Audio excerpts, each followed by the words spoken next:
ఒకవైపు దేవుడు ఏం చేస్తూ ఉంటాడంటే వాక్యాన్ని బట్టి మనల్ని బలపరిచే ప్రయత్నం చేస్తూ ఉంటాడు.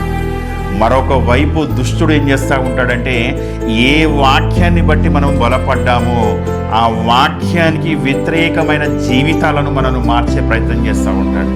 వాక్యం ఏం చెప్తుంది అంటే నువ్వు ఇలా బ్రతకాలి అని వాక్యం సెలవిస్తుంది.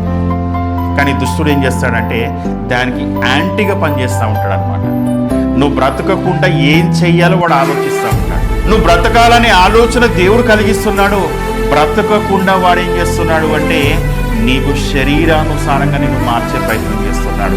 అంటే మన పోరాటం ఏడ జరుగుతుంది అంటే ఆత్మీయానుసారంగా బ్రతకాలనే ఆలోచన కలిగి ఉన్నప్పటికీ శరీరానుసారమైన ఆలోచనలు మనలో ప్రేరేపించి లోకములో కలిపే ప్రయత్నము దుష్టులు చేస్తూ ఉంటాడు. దేవుని పిల్లలారా, ఏంటంటే ప్రారంభం బాగానే ఉందండి, దేవుని విశ్వసించాను, యేసుక్రీస్తుని మాటల ద్వారా నేను రక్షణలోకి వచ్చాను, రక్షింపబడ్డాను, ఆకర్షింపబడ్డాను.